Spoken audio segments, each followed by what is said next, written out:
따라가는 제자가 됩시다. 예수님만 따라가는. 예, 감사합니다. 오늘 우리는 주일 오후 시간에 거의 한 1년 동안 복음으로 성경을 읽다라는 주제를 가지고 창세기부터 요한계시록까지 신구약 성경 66권이 하나의 주제가 있다는 것을 그렇게 정하고 그걸 복음으로 보고, 그러면 과연 복음으로 성경을 어떻게 볼 수 있을까? 그것에 관해서 한 해 동안 다뤘는데요. 이것을 이제 소위 성경신학이라고 합니다. 사실 이 시리즈를 처음 시작할 때는 기대함도 있지만 한편으로는 이것을 과연 우리 교회에서 끝까지 할 수 있을까? 좀 어렵기도 하고 또 이해가 좀 어렵지 않을까? 그래서 언제 끝나나 싶었는데요. 짧은 삶을 살아가면서 항상 느끼는 것은 도무지 오지 않을 것 같은 시간들이 항상 오는 것을 경험해요. 언제 그날이 올까? 그렇게 생각했는데 반드시 오고야 말더라고요. 그래서 생각하게 된 것은 힘들어도 시작하지 않는 것보다 시작하는 것이 낫겠다, 그런 생각이 들어요. 하지 않고 후회하는 것보다 일단은 시작하고, 혹 여러 가지 어려움 때문에 못하더라도 일단은 시작을 하는 것이 낫겠다. 이루시는 분이 하나님이시구나, 이런 걸 경험하는데요.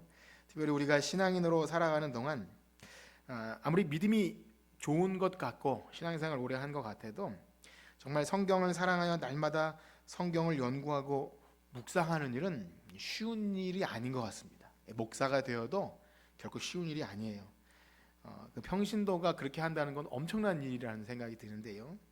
그래서 그럼에도 불구하고 참되게 복음으로 구원받은 성도는 정말 하나님을 사랑하고 그 뜻대로 살기 위해서 하나님 말씀을 사랑하고 그 말씀을 주야로 묵상하게 되는 줄 믿습니다. 그럼 어떠신가요? 그렇게 살고 계십니까? 네, 그래서 힘들고 어려워도 이 오후 시간에는 제가 지난주에도 느꼈지만 참 피곤하시겠다, 여러 가지 생각도 들고, 그래서 여러 가지 유혹이 있지만 제가 우리 목장 리더 분들에게 우리 오후 예배 하지 않고 목장 모임을 좀 그렇게 길게 할까요? 그랬는데 어떤 분이 그래요.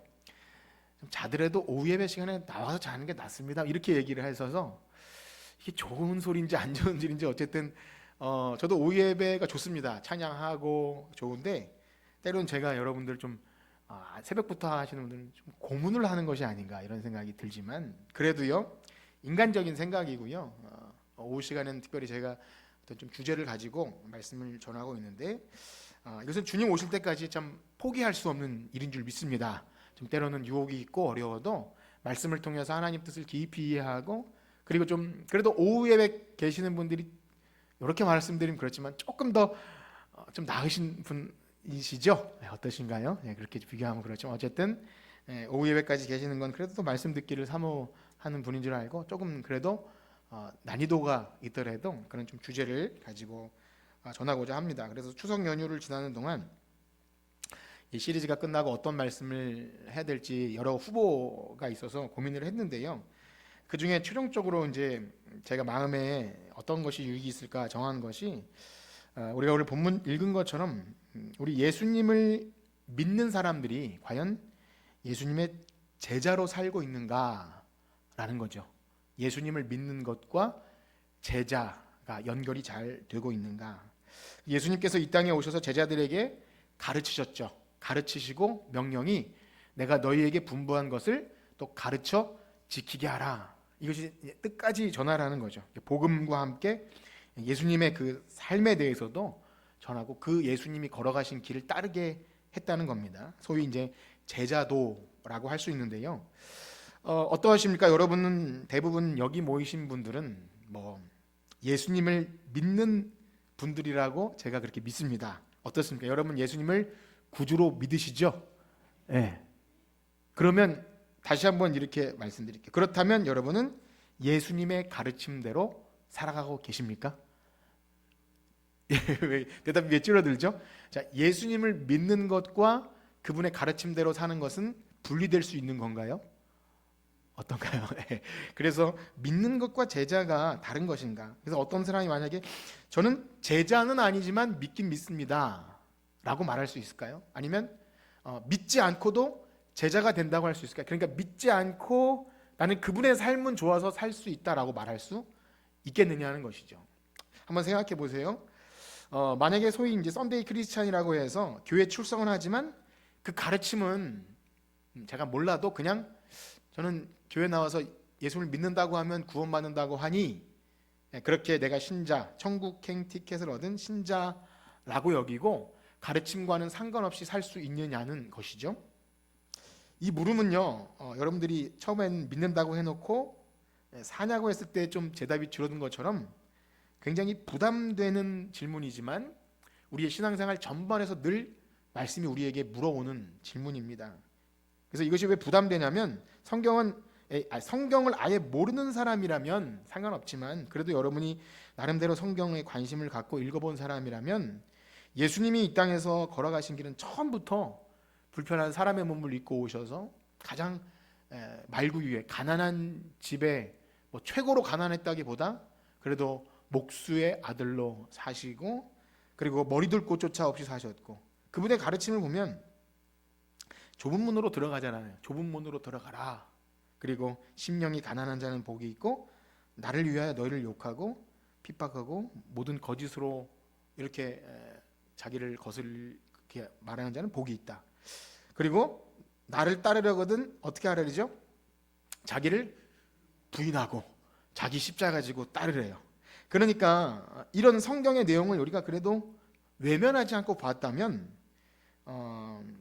우리가 예수님을 방금 여러분들이 대답이 맞는 거예요. 믿는다고 하지만 그 길을 따라 산다는 것은 쉽지 않다라는 것을 알죠. 그리고 예수님은 결국 그분의 말씀대로 온갖 조롱과 핍박과 매맞음과 침뱉음을 다 받으시고 십자가에서 죽으셨어요. 그러니까 사실 자기를 부인하고 따르라는 것은 쉽게 말하면 뭐죠? 죽으라는 거잖아요. 그러니까 이것은 쉬운 질문이 아닌 겁니다. 우리가 물론 예수님께서 우리의 죄를 대속하시기 위해서 행하신 모든 일은요 우리의 구원을 위한 메시아로서 행위이기 때문에 우리가 그 고난을 다 받아야 구원을 얻는다거나 하는 것은 아닙니다. 또 예수님이 하신 것을 100% 해야 제자다라고 말하는 것도 당연히 아니에요. 왜냐하면 그렇게 될 경우 복음이 아닌 거죠. 우리가 우리의 행위가 아닌 믿음으로 구원을 얻는다고 했는데 만약에 예수님의 가르침대로 사는 것이 너무 중요한데 그래서 그것이 강조될 경우 문제가 발생하죠. 고행이 될 수 있고 가난함과 그래서 수도사가 되어야 되고 그래서 교회 역사 속에서 그것이 계속 왔다 갔다 했어요. 청빈한 삶을 사는 수도의 삶을 사는 것이 진짜 예수님 따릅니다. 혹은 아니다. 이렇게 경건한 부자가 있고 그런 책 제목이 있어요. 바늘길을 통과한 부자도 있다. 이렇게 어떻게든 말을 만들어내는 방식으로 계속 왔다 갔다 했는데요. 그래서 그 100% 살아야 제자가 된다는 것은 역시 아닌 것이죠. 그럼에도 불구하고 참되게 예수님 믿는 제자들은요 모두 다 한결같이 예수님이 걸어가신 길을 흠모해서 그 길을 걸어가게 되더라는 것이죠. 그래서 예수님 이름 때문에 자신의 생명조차 귀한 것으로 여기지 않고 형장의 이슬로 죽어가면서 돌에 맞으면서까지 그 이름을 부인하지 않는 것을 우리는 성경에서 또 많은 교회 역사 속에서 보게 됩니다. 특별히 초대교회 많은 성도들이 또 우리나라에도 일제 핍박을 당했던 신앙의 선배들이 자기들의 재산이 빼앗기고 감옥에 갇히고 사랑하는 사람들을 잃고 그래도 주님에 대한 믿음을 포기하지 않는 것을 볼 때 사람들 보기에 참 미쳤다. 원수까지 사랑하는 그 유명한 손영원 목사님이라는 분은 자기 자식을 죽인 원수를 자기의 그 양아들로 삼는 이런 참 이상한 일을 함으로써 뭔가 다르다라는 것을 보여주죠. 주님이 걸어가신 길을 울면서도 따라간다는 겁니다. 그래서 문제가 달라져요. 아까 말씀드린 대로 예수님을 참되게 믿는다고 한다면 그 길을 따라가는 제자의 삶과는 전혀 무관하지 않다. 내가 예수 믿고 영생 천국을 허락받았다고 하는 것과 함께 늘 복음과 함께 무엇을 받아라 그러죠? 고난을 받으라. 로마서에서도 환난은 인내는 연단을. 그러니까 구원받은 성도들에게 있어서 예수님을 따라가려고 할 때 이 제자로서의 삶을 살 때 고난이 있다는 것을 알아요. 그러므로 만약 교회가 또 목사가 사람들을 일부러 속이려 하거나 복음을 거짓 복음으로 왜곡시키지 않는다면, 즉 그 교회가 거짓 교회가 아니라 참 교회라면 1년 52주 설교가 되어지고 또 수요일이나 금요일 말씀이 선포되어질 때 이 예수님을 따라 본받는 삶은 나올 수밖에 없어요. 의지적으로 자꾸 숨기고 이 땅에서 잘 되는 것을 강조하기 위해서 복음을 가리지 않는다면 복음과 함께 고난받는 것을 가릴 수 없다는 거죠. 결국 여러분들이 의도적으로 이 물음에 숨지 않는다면, 교회 나와서 숨지 않는다면 여러분은 제자입니까? 하는 질문 앞에 늘 서게 됩니다. 제가 아까 물은 것처럼 예수님을 믿는다고 할 때 제자로서의 삶을 삽니까? 라는 물음에 늘 서게 돼요. 여러분은 어떠십니까? 여러분은 예수님의 제자가 맞습니까? 네, 어떠세요? 이것은 여러분들이 교회를 얼마나 오래 다녔다거나 어떤 직분이 있거나 내가 뭐 어릴 때부터 무슨 헌신을 했거나 이것을 묻는 것이 아니에요. 예수님의 제자로 살아가는지를 묻는 것은 전혀 다른 문제라는 겁니다. 그래서 우리는 이러한 주제를 가지고 오후 시간에 말씀을 살피려고 하는데요. 그런데 오늘 본격적으로 들어가는 것은 아니고 앞으로 이 주제가 어떻게 전개될 것인지 도입으로 서론적인 부분을 몇 가지 말씀드리려고 합니다. 먼저는 한 두 가지 정도 이 주제를 가지고 나누려고 하게 된 동기를 좀 말씀드리려고 하는데요. 첫 번째는 제가 좋아하는 이제 목사님들 가운데 지금 이름이 어려워요. 샬롬 교회라는 교회를 목회하는 목사님, 이제 성함이 김형익 목사님인데요. 그분의 저서 가운데 제가 많은 도움을 얻고 그러는데 책 제목이 길따름이라는 책이 있어요. 길따름이. 바로 예수님의 제자로서 그분의 길을 따라가는 것이 좀 참되게 예수님 믿는 자의 삶이다라는 제자도를 말하는 책인데요. 제가 그 목사님을 처음 만났을 때는 이제 그분이 인도 선교사님이셨는데 대학 시절에 이제 여름 수련회를 해요. 한 일주일 동안 여름 수련회를 하는데 거기에 이제 주강사로 오셨어요. 일주일간 저녁 집회를 이제 구약 성경 학개서를 가지고 강의했는데 참 선교에 관련된 것이겠죠. 뭐 내용은 다 기억나지 않지만 어쨌든 청년의 가슴에 불을 붙이는, 그때 제가 이제 졸업하고 신학을 하고 이런 것에 이런 기로의 어떤 선택과 또 그런 고민을 할 때 좀 이렇게 상담을 해주셨는데 수련회 기간 따로 만날 기회가 있어서 이런저런 대화를 나누고 그랬어요. 제가 이제 학부를 사학을 했는데 그 분도 사학을 했더라고요. 그래서 뭐 괜히 연결점을 찾아서 묻고 했는데 아마 그 목사님 저를 모를 거예요. 그 이후로 한 번도 만난 적이 없기 때문에. 오늘날 이제 좋은 기술이 발달로 유튜브를 하는 것이 있어서 이렇게 설교 말씀을 보게 됐는데요. 그래서 지금 많은 도움을 얻고 있습니다. 그런데 그 말씀드린 그 길따름이라는 책을 보면서 이 내용이 참 감동이 되고, 그래서 언젠가 우리 성도님들과 이 주제를 가지고 나눴으면 좋겠다라는 생각을 했는데, 문제는 그 내용을 다른 사람에게 말하려고 하다 보면 먼저 나 자신이 과연 예수님이 너무 좋아서 그 가르침에 매료가 되어서 그분의 삶을 따라, 그러니까 배와 그물을 버려두고 오늘날로 말하면 재산이나 학력이나 내 미래, 그러니까 내가 사랑했던 것을 버리고 그 길이 최고라는 것을 알고 따라갈 수 있겠느냐 이렇게 묻는다면 저 자신조차도 사실 목사로 살면서도 참 어려운 질문이다라는 거죠. 여러분들에게 제가 묻지만 쉬워서 묻는 것이 아니라는 겁니다.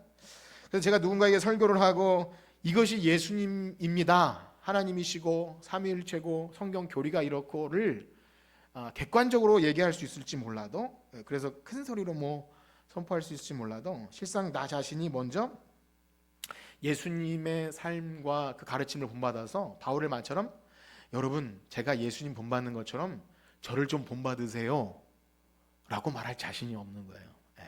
참 두려운 거죠. 물론 목사가 100% 말씀대로 살아내야만이 설교를 할 수 있는 어떤 자격이 생기는 것은 아닙니다. 다 그렇게 살지 못해요. 스스로도 넘어지고 좌절하는데요. 그럼에도 이 제자도만큼은 그래도 성도님들보다 목사가 먼저 살아내야 그래도 좀 뭐라 말할 수 있지 않겠는가라는 그런 두려움이 있는 겁니다.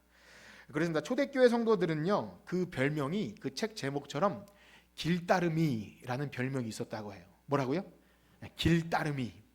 뭐 당연히 예수님의 길을 따라 사는 거겠죠. 우리나라도 왜 예수님의 나라는 뭐라고 그렇죠? 뭐 예수쟁이, 약간 조롱 섞인 말이지만 저는 만약에 오늘날 누가 저에게 너 예수쟁이야 하면 되게 영광스러울 것 같아요. 오늘날은 잘 그런 소리 못 듣잖아요. 네. 정말 예수쟁이, 예수님처럼 산다고 이 영광스러운 거죠.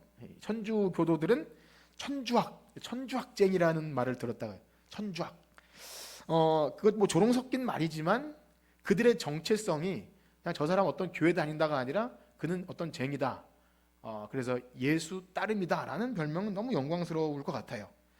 초대교회 성도들에게 붙은 이 길따름이라는 별명이 붙은 이유는 그들은요, 오늘날 우리가 교회 나와서 뭐 학습을 받기 위해 공부를 하고 새가족반을 하고 또 이제 예배를 배우고 뭐 교회에 대해서 이러저러한 것을 배우고 이제 세례 받고 이런 구조가 아니에요. 최소 한 3년 이상이 걸렸다 그래요. 그러니까 굉장히 믿기 어려운 시대에 배도하는 무리가 많고 또 이단들이 많은 시대에 그의 삶 속에서 진짜 누가 봐도 예수님 따라 산다라는 그 냄새가 물씬 나게 되면 누가 뭐라 그러지 않아도 세례를 받고 기쁨으로 잔치가 벌어지고 또 교회에서 헌신하게 되는 그러한 일이 있었기에 어떤 절차나 오늘날 우리가 생각하는 그런 형태가 아닌 거죠.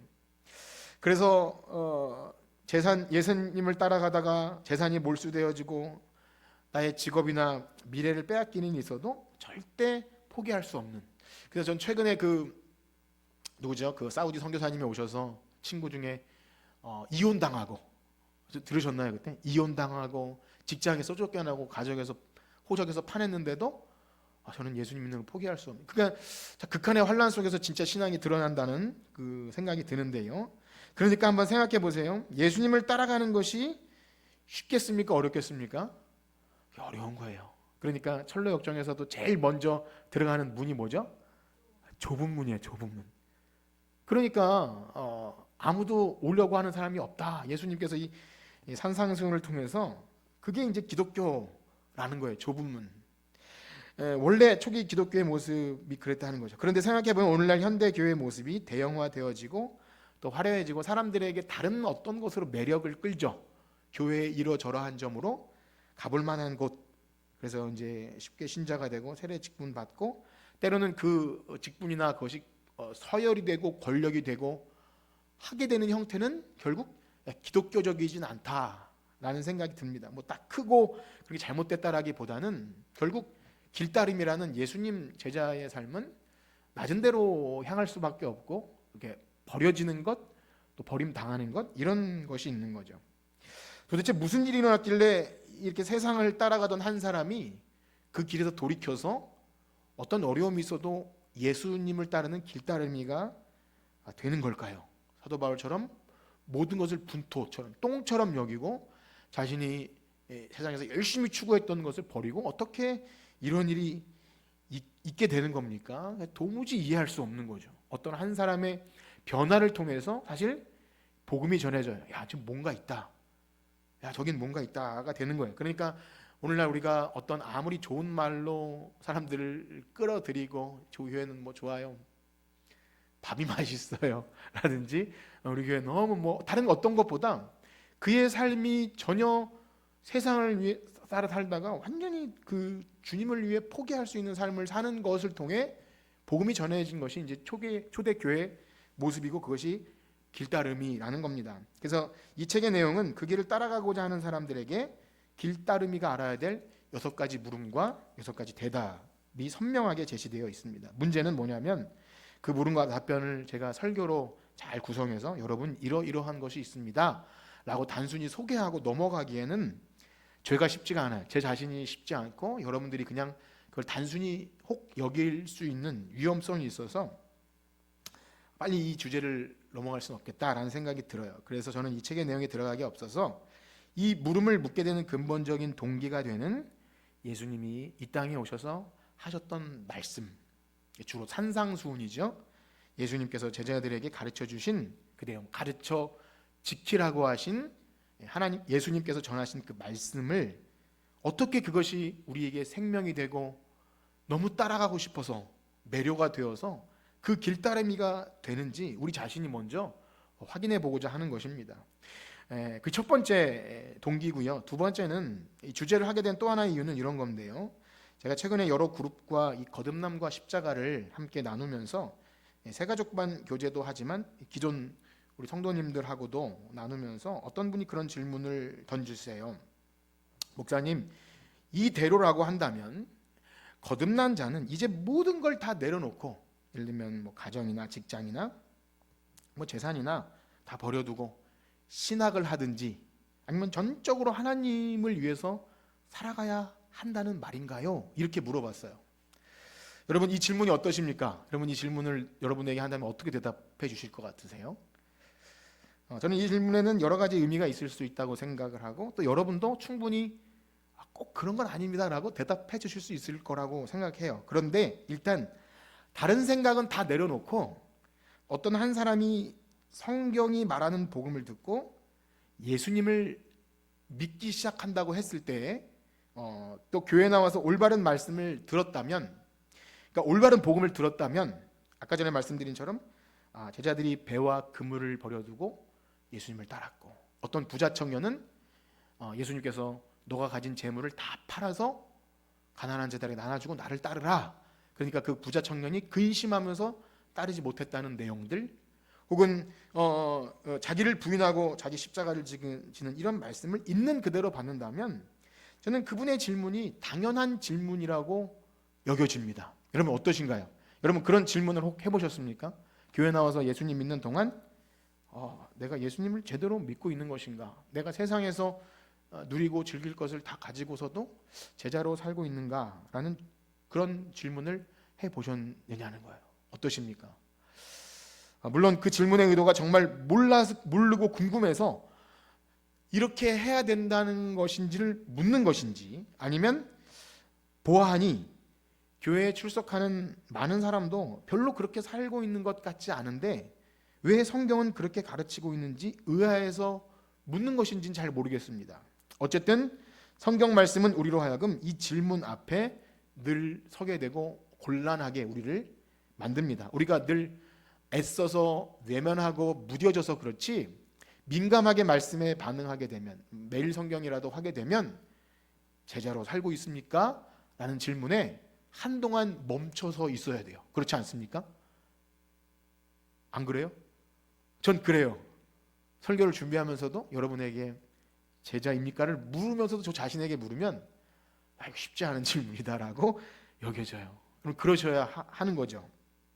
하다못해 내 이름으로 된 뭐 통장이나 돈이나 내가 좋아하는 몇 가지 것들을 포기하기도 어려운데 배와 그물을 버려두고 세리라는 좋은 직업, 세상에서 알아주는 의사라는 그런 직업들을 버리고 예수님을 따라갈 수 있느냐 하는 거죠. 아이들에게 용돈 받아서 통장을 만들어줘서 숫자를 보여주니까 얼마나 좋아하는지 몰라요. 근데 그 코 묻은 돈보다 좀 더 크지만 어쨌든 여러분들은 그보다 훨씬 많은 것을 가졌는데 혹 교회 다니면 이제 그런 거 언제든지 포기할 각오가 되어 있습니다 하면 조용히 그만 가겠습니다라고 하실 분이 혹 있을 수도 있을지 모르겠어요.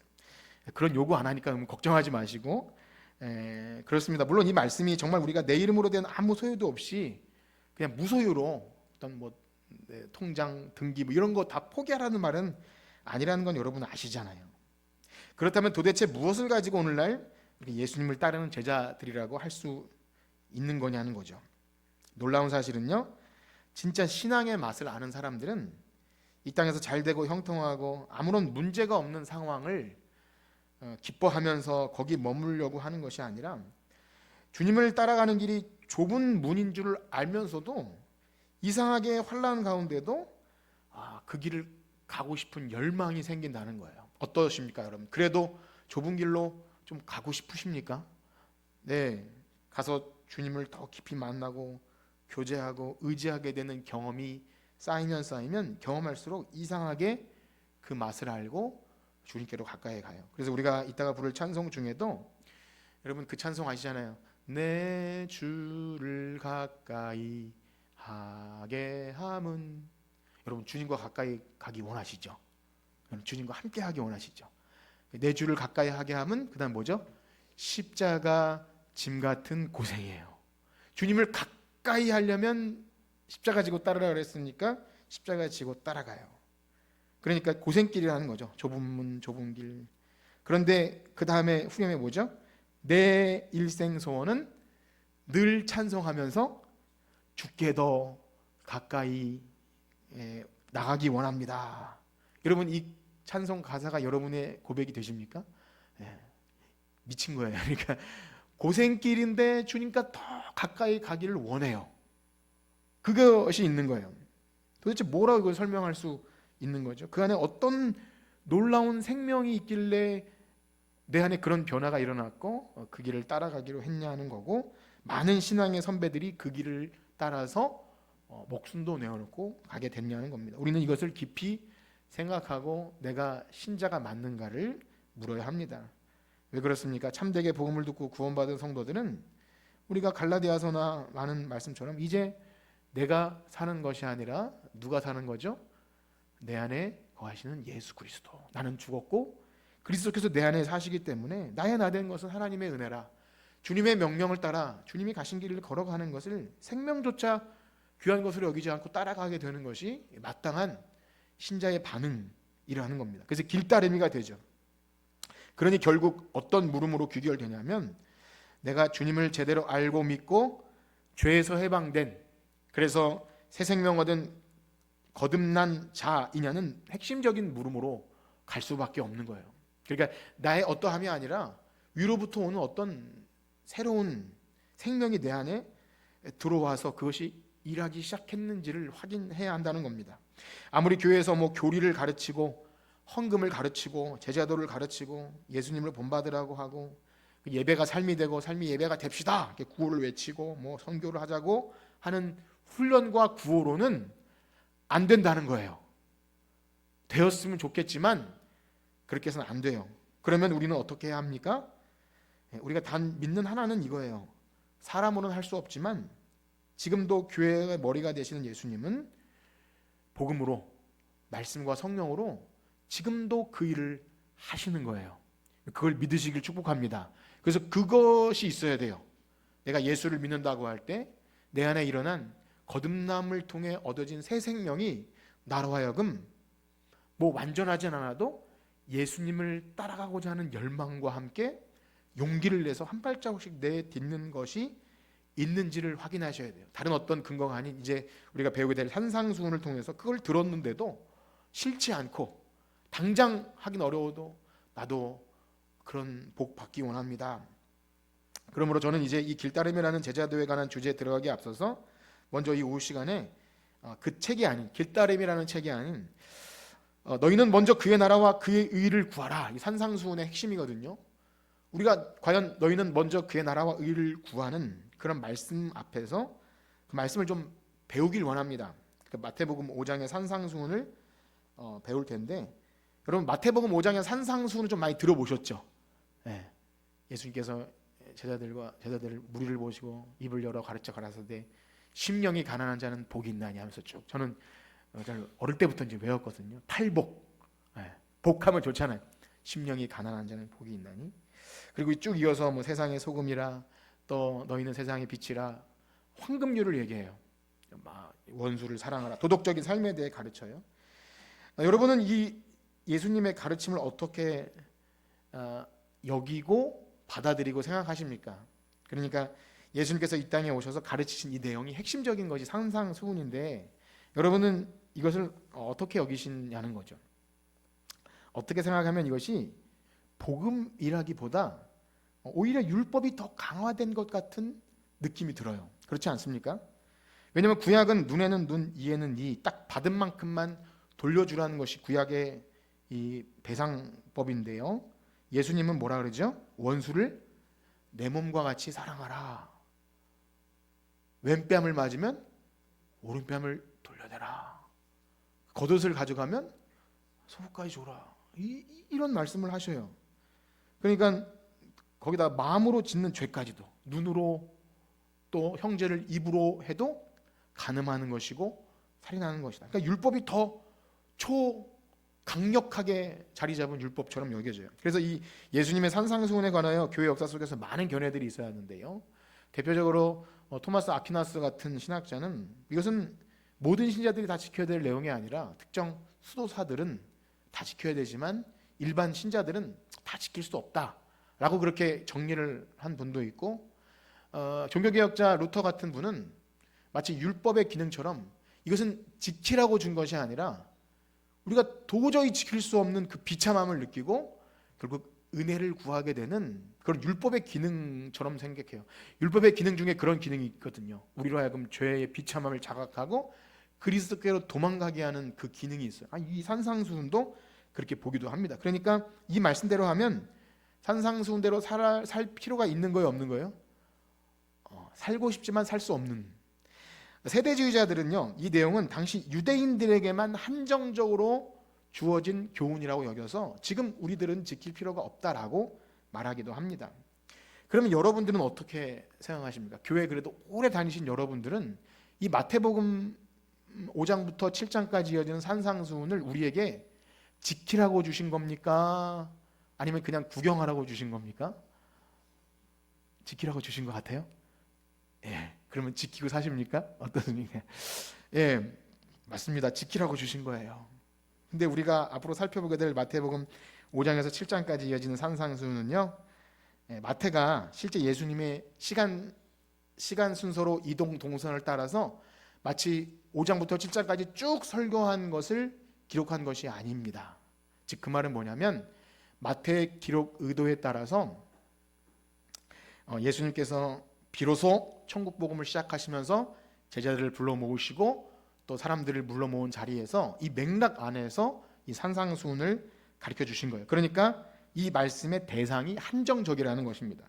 우리 오늘 본문 한번 읽어볼게요. 마태복음 4장 17절 한번 읽어보겠습니다. 4장 17절 시작. 이때부터 예수께서 비로소 회개하라 천국이 가까이 왔느니라 하시더라. 아멘. 우리는 이미 성경이 구분하는 이 세대 구분을 그래도 좀 들었기 때문에 하나님 나라가 가까이 왔느니라라는 구분을 아주 어렵지 않게 그래도 이해를 할 거예요. 우리의 말하는 성경이 말하는 천국 하나님 나라는 죽어서 시작되는 것이 아니라 언제 시작되죠? 예수님께서 이 땅에 오심으로 시작돼요. 그러니까 이 세대에 오는 세대가 임한 거예요. 그러니까 완전히 다 이루어지지 않지만 예수님께서 오심으로 시작되기 때문에 바로 회개하라 천국이 가까웠느니라 하는 주제를 보면 바로 하나님 나라의 통치 원리를 산상수훈을 통해 선포하시는 거예요. 그런데 우리가 본 것처럼 하나님 나라의 복음이 전해지는 곳마다 무슨 일이 일어나냐면 여기 뭐라 그러죠? 무엇하라고요? 회개하라 천국이 가까이 왔느니라. 즉 회개하는 자에게 이 하나님 나라의 통치 원리가 적용된다는 겁니다. 그러니까 아무에게나 일어나는 일이 아니라 예수님이 오심을 알고 죄에서 돌이키고 하나님 나라의 백성이 되고자 하는 놀라운 변화가 일어난 자들에게 이 천국 복음이 전파되는 거예요. 그래서 이 회개는 뭘 전제로 하냐면 죄인들이 자신의 죄에서 돌이키고 하나님 앞으로 나오는 주인이 변하는 일입니다. 그래서 죄사함을 얻게 하는 회개의 복음이 선포되는 것이 항상 하나님 나라와 같이 있어요. 우리가 이 오후 시간에 하나님 나라에 대해 배울 때 이 죄사함을 얻게 하는 회개가 언제나 있었다는 것을 기억하게 되는데요. 그래서 예수님을 믿고 따르는 자들에게는 회개는 필수적입니다. 여러분 어떠신가요? 회개하신 분들입니까? 네, 회개. 물론 회개에 대해서 이 시간 많이 말씀드리지만 못 드리지만 이 회개는 단순히 과거의 어떤 것을 내가 좀 뭐랄까요 슬퍼하면서 이렇게 돌이키면서 내가 잘못했다 이 차원이 아니라 진정 마음의 변화가 일어나서 더 이상 그것대로 살 수 없고 이제 하나님 백성으로 의롭게 살고자 하는 거룩한 열망이 불러일으켜지는 놀라운 변화죠. 그야말로 거듭남이죠. 그래서 하나님 나라의 회개를 선포하시고 하신 일이 뭐냐면 제자들을 그때부터 부르신 거예요. 제자들이 예수님을 따르게 되는 반응이 일관되게 이렇게 표현됩니다. 우리 4장 18절에서 22절까지 한번 읽어봅시다. 4장 18절에서 22절입니다. 시작. 갈릴리 해변에 다니시다가 두 형제 곧 베드로라 하는 시몬과 그의 형제 안드레가 바다에 금을 던지는 것을 보시니 그들은 어부라. 말씀하시되 나를 따라오라. 내가 너희를 사람을 낚는 어부가 되게 하리라 하시니 그들이 곧 그물을 버려두고 예수를 따르니라. 거기서 더 가시다가 다른 형제 두 세베대 아들 야고보와 그 형제 요한이 그의 아버지 세베대와 함께 배에서 그물 깁는 것을 보시고 부르시니 그들이 곧 배와 아버지를. 아멘. 이 두 가지 내용이 반복되는 것을 보는데요. 예수님이 부르시고 반응이 어떻습니까? 예, 따르는데 어떻게 따르죠? 곧 그물을 버려두고, 곧 배와 아버지를 버려두고, 뭔가 버려두고 떠난다는 반응이 이어집니다. 우리가 이제 무엇을 버린다는 것에 초점을 맞추기 시작하면 일단 부담이 돼요. 아까 처음에 서두에 말씀드린 처럼 당혹감을 주죠. 아, 예수님을 따르려면 일단 버려야 하는구나. 또한 이후에 보면 예수님께서 부자 청년에게 물으신 것처럼 너의 소유를 가난한 자들에게 나눠주고 그리고 나서 나를 따르라 할 때 당혹해하면서 이 청년은 따르지 못하는 것을 우리가 보죠. 결국 소유를 버림과 예수님을 따르는 것이 관련이 있는 것 같은데 핵심적인 것은 뭐냐면 복음서 기자가 이 소유를 버리는 것에 방점을 두면서 강조하고 싶은 것이 단순히 우리가 무소유가 된다는 것이 아니라 아까 말씀드린 대로 하나님 나라는 무엇과 함께 온다 그랬죠? 회개와 함께 온다 그랬어요. 이 회개를 버림으로 나타나는 거예요. 주권의 변화인 거죠. 내가 주인 삼았던 것에서 완전히 주인이 변해서 예수님이 나의 구주십니다. 이러한 변화가 바로 진정한 회개의 반응으로 나온다는 겁니다. 그래서 이제 앞으로 말씀드릴 산상수훈은 이런 자들에게 가르치는 내용이에요. 아무에게나 그렇게 살라고 하는 것이 아닌 거죠. 그래서 복음서 기자는 이러한 제자들이 보인 반응, 모든 것을 버려두고 주님을 따르는 이 회개의 반응과 다른 무리들이 있다는 것을 보여주는데요. 우리 23절에서 25절까지 한번 읽어볼까요? 23절에서 25절 시작. 예수께서 온 갈릴리에 두루 다니사 그들의 회당에서 가르치시며 천국 복음을 전파하시며 백성 중에 모든 병과 모든 약한 것을 고치시니 그의 소문이 온 수리아에 퍼진지라. 사람들이 모든 앓는 자 곧 각종 병에 걸려 고통당하는 자, 귀신 들린 자, 간질하는 자, 중풍병자들을 데려오니 그들을 고치시더라. 갈릴리가 멀리와 예루살렘과 유대와 요단강 건너편에서 수많은 무리가 따르니라. 뭐라 그러죠? 수많은 무리가 따라요. 그런데 이들은 예수님이 부르신 적이 없어요.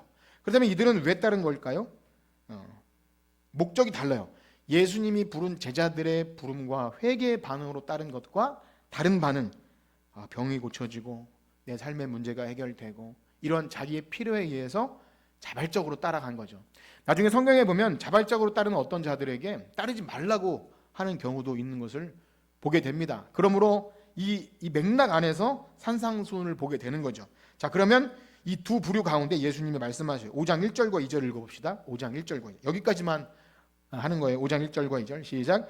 예수께서 무리를 보시고 산에 올라가 앉으시니 제자들이 나온지라. 입을 열어 가르쳐 이르시되.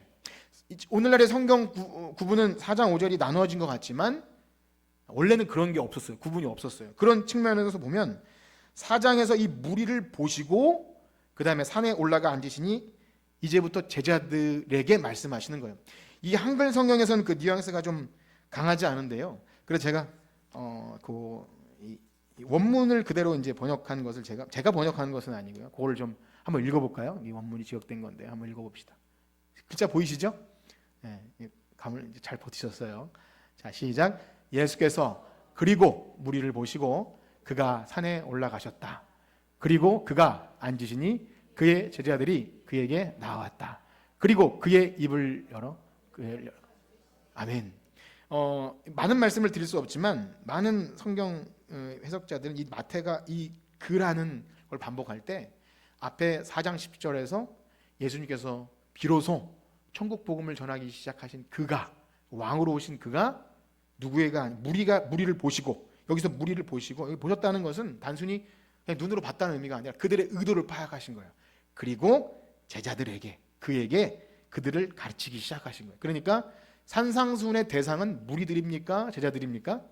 제자들이라는 거예요. 이거는 확실합니다. 제가 의미적인 해석이 아니라 성경 자체가 그렇다는 거예요. 그러니까 모든 무리들은 예수님의 가르침을 듣고 물론 뭐 좋다 어떤 뭐 반응이 있을 수 있지만 결국 예수님이 주시는 떡만 먹고 돌아와요.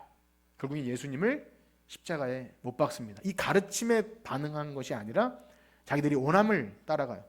물론 예수님 제자들도 예수님을 부인하긴 하지만 제자들이 따랐던 근본적인 그 원인은 그들을 예수님이 부르셨고 부르심의 회개로 반응한 자들에게 이 말씀이 가르쳐지는 것입니다. 그래서 오늘 여기까지 말씀드리면서 이제 앞으로 산상수훈은 누구에게 말씀한 거죠? 제자들이 아니고서 자칫 이 산상수훈을 접하게 되면 우리가 지키지도 못하는 거 안 되라고 아예 애초에 포기하는, 우리는 은혜로 구원받았으니까 우린 못 지켜요, 이렇게 나갈 수도 있고요. 반대로 어떤 사람이 그래도 약간 율법적으로 이걸 잘 지켜낸 사람은요, 내가 잘나서 이걸 지켜낸 줄 알고 어설픈 율법주의자 바리새인이 돼요. 그래서 소위 이런 표현이 있어요. 따라해볼까요? 어쩌다 바리새인. 어쩌다 바리새인 돼요. 우린 다 이방인이고 은혜로 구원받았으면서 내가 교회에서 좀 먼저 되고 좀 뭐 이렇게 했다고 해서 굉장히 목이 뻣뻣해서 막 그렇게 그거 아니에요. 예수님의 가르침을 따르는 것은 그런 행위율법이 아니라 죄사함과 거듭남 앞에서 도저히 예수님의 가르침대로 따라 안 살 수가 없어서 그 뜻대로 살아가는 것. 바라기는요, 여러분들에게 이러한 열망이 있기를 축복합니다. 앞으로 산상수훈을 배워나가면서 좀 뭐 어렵기도 하고 지금 여러분들 가운데 거의 이제 뭐 수면 상태에 있기도 하지만 제가 이제 느낀 게 뭐냐면 수면 상태에 있으면 빨리 좀 재밌게 하고 끝낼까 이런 생각을 하는데 그럴 필요가 없겠더라고요. 한 명이라도 깨어 있으면 잠자는 자들에게 제가 시선을 두지 않고 들으시는 분들의 시선을 둬서 한 가지라도 얻고 여러분이 산상수훈이 그런 거구나, 그 의미를 알고 나도 따라 살고 싶다, 이런 마음이 들면 길따름이 제자가 될 줄 믿습니다. 우리 찬양하고 기도하고 마실 텐데요. 455장입니다. 내 주를 가까이 하게 하면 십자가 짐 같은 고생, 피상적으로 고백이 아니라 우리 다 이런 삶을 살기 원합니다. 이런 믿음을 가지고 찬송하고 기도하고 마치겠습니다.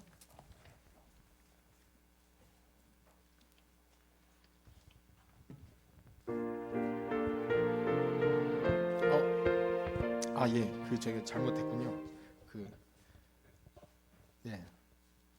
내 주를 가까이 하면 308장이에요. 300.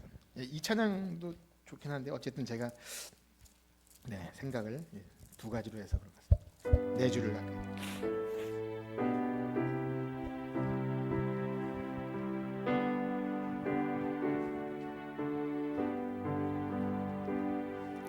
내 주를 가까이 하게 하는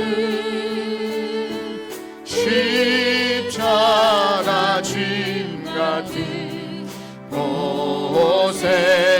고생이나 내 일생 소원을 늘 찬송하면서 주께 더 나가기 원합니다.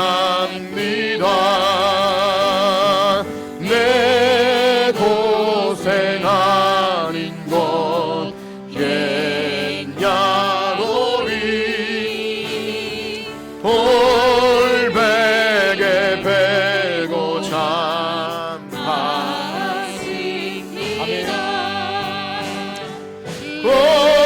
오늘도 소원이 늘 찬송하면서 주께 더 나가기 원합니다.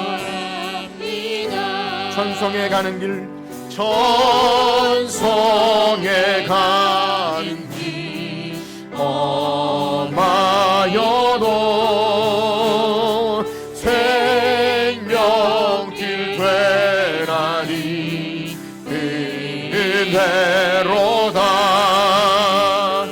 천사를 부르니 늘 찬송하면서 주께 더 나가기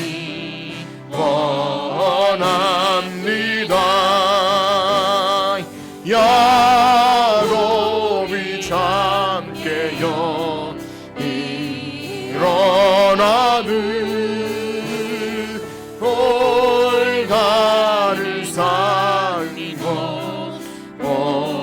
본받아서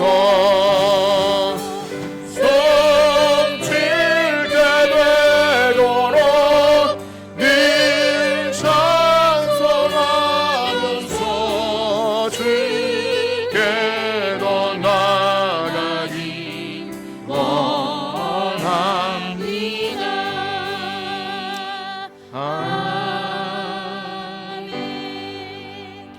이 들으신 말씀 가지고 기도할 때 성경 말씀에도 나오지만 철로 역정에 보면 처음에 좁은 길로 통과하지 않고 다른 길로 뛰어넘은 사람은 강도요 또 일이라, 그래서 결국에는 천성에 가는 길을 포기하게 되죠.